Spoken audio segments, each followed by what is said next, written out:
Kalian harus tahu nih, Toy Story 5 akhirnya ngerilis full trailer resmi dan dari situ kita udah dapat gambaran cukup jelas soal konflik utama di film kelimanya. Kalau ngelihat bagian awal trailernya, Toy Story 5 nunjukin kalau Bonnie masih bermain seperti biasa. Imajinasinya masih jalan dan mainan-mainannya masih punya peran penting. Lewat adegan ini, kelihatan jelas kalau di awal cerita, dunia mainan Bonnie masih berjalan normal nih dan penuh kreativitas. Namun di titik inilah, trailer mulai nyelipin sesuatu yang berbeda. Di satu adegan, saat Bonnie bermain bersama Jessie dan Bullseye, perhatiannya sempat tertarik nih ketika temannya yang lagi asik main tablet pintar bernama Lilipad. Dari sini, mulai kelihatan ada perbedaan cara bermain, meskipun Bonnie belum benar-benar ninggalin mainannya. Perbedaan kecil ini kemudian berkembang ketika Bonnie akhirnya dibelikan tablet pintar oleh orang tuanya nih, yang tidak lain adalah Lilipad. Sejak perangkat ini masuk ke kamarnya, perhatian Bonnie mulai kepecah. Lilipad bukan tablet biasa, dia bisa ngomong, merespon, dan terus ngajak interaksi. Di momen inilah, posisinya mulai bergeser nih, mainan fisik pelan-pelan kalah bersaing, sementara Lilipad mulai jadi pusat perhatian Bonnie. Masalahnya, Lilipad nggak berhenti sebagai hiburan. Perangkat ini juga mulai memosisikan diri sebagai sesuatu yang lebih tahu apa yang dibutuhkan Bonnie. Dari sinilah konflik utama film ini mulai kebentuk, benturan antara mainan lama dan teknologi modern.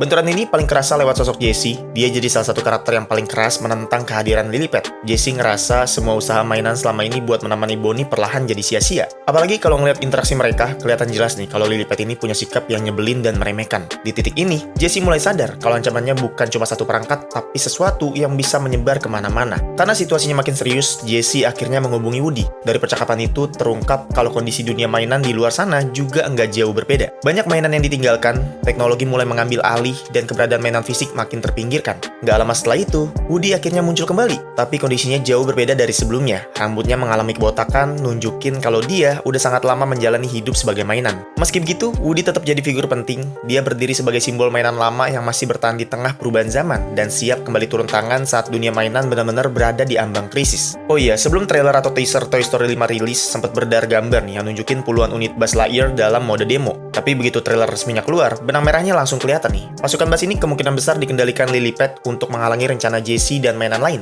Tapi trailer juga ngasih petunjuk penting. Ada adegan di mana Buzz asli terlihat memimpin pasukan Buzz tersebut, yang ngasih indikasi kalau Buzz asli ini berhasil memutus kendali Lilipad. Kemungkinan dengan bantuan karakter baru bernama Dr. Nutcase, si ahli frekuensi, atau Smarty Pants yang membelot. Hal ini makin diperkuat lewat adegan Jessie berinteraksi dengan Smarty Pants nih, dan di akhir trailer juga mereka semua berdiri di sisi yang sama. Jessie, Woody, Buzz, pasukan Buzz, Smarty Pants, dan Snappy. Susunan ini nunjukin kalau konflik Toy Story 5 bukan sekedar mainan lawan teknologi, tapi mainan lama dan teknologi yang berpihak pada imajinasi melawan teknologi yang manipulatif. Trailer akhirnya ditutup dengan salah satu adegan paling ikonik. Woody dan Buzz terlihat gelantungan di belakang mobil, momen klasik yang jadi callback langsung ke film pertama saat mereka ngejar truk pindahan.